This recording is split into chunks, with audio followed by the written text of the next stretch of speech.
રાજકોટ ગ્રામ્ય જિલ્લાના સુલતાનપુર પોલીસ સ્ટેશનમાં એક સારી કામગીરી કરવામાં આવી છે, જેમાં ફરિયાદી શ્રી લલિત ઉર્ફે નિલેશ મોહનભાઈ ટારિયા એ મોવિયા ગામના રહેવાસી છે અને એ 44,000 જેટલા રૂપિયા આ કેસમાં જે આરોપી છે એની પાસેથી લીધા અને 20,000 રૂપિયા જેટલા પૈસા વ્યાજમાં ભર્યા પછી એ વ્યાજ નહીં આપી શક્યા, તો વ્યાજખોર જે આરોપીઓ છે એની પાસેથી 3 ગ્રામ સોનું, 340 ગ્રામ ચાંદીનો કડો અને 17 ગ્રામ ચાંદીની લડી, આમ કુલ 1,20,250 રૂપિયાનો માલ પોતાને અહીંયા રાખી લીધો અને આને ધમકી આપીને ત્યાંથી ભગાડી દીધો.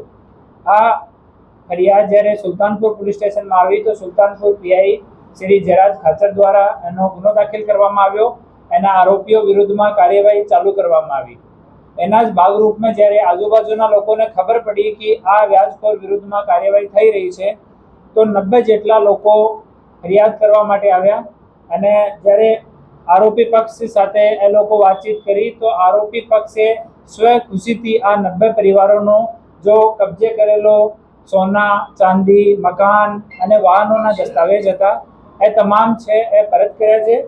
આમાં સોનાની કિંમત કુલ 180.65 ગ્રામ, જેની કિંમત આશરે 27,48,000 છે. ચાંદીના દાગીનાની કિંમત કુલ વજન 19 કિલો 724 ગ્રામ, જેની કિંમત 49,31,000 રૂપિયા છે. અને જમીન, મકાન અને ફ્લેટના દસ્તાવેજો અને વાહનોની આરસી, જેની આશરે કિંમત 29 લાખ રૂપિયા છે અને સહી કરેલા કોરા ચેક છે. આમ કુલ 1,05,79,450 રૂપિયા લગભગ કિંમતનો આ મુદ્દામાલ છે, જે આરોપી સ્વ ખુશીથી જે તમામ ફરિયાદી લોકો આવ્યા હતા એને પરત કર્યો છે. આ ગુનાનો જો 1,20,000 રૂપિયાનો જો મુદ્દામાલ છે એ ગુનાના કામમાં કબજે કરવામાં આવ્યો છે. નામદાર કોર્ટની મંજૂરી લઈને એને પરત કરવાની કાર્યવાહી આગળ કરવામાં આવશે અને બાકીનો 1,05,00,000થી વધારાનો જે મુદ્દામાલ છે એને આજે પરત કરવામાં આવે છે. આમાં બંને આરોપીઓ સોહિલ રફીકભાઈ બાબુભાઈ સલાટ વાસાવડ ગામના છે. બીજા આરોપી ઇરફાનભાઈ રફીકભાઈ ઉર્ફે બાબુભાઈ સલાટ એ વાસાવડ ગામના છે. બંને આરોપીઓ વિરુદ્ધમાં કાર્યવાહી કરવામાં આવી છે. આમાંથી સોહિલ વિરુદ્ધમાં અગાઉના 3 ગુના છે એ બીજે કલમોમાં છે, વ્યાજખોરીના ગુના નથી. હાલ સુધીમાં રાજકોટ ગ્રામ્ય જિલ્લામાં 2026માં 62 વ્યાજખોરો વિરુદ્ધમાં 62 FIR દાખલ કરવામાં આવી છે, જેમાં 125 જેટલા આરોપીઓ વિરુદ્ધમાં કાર્યવાહી કરવામાં આવી છે.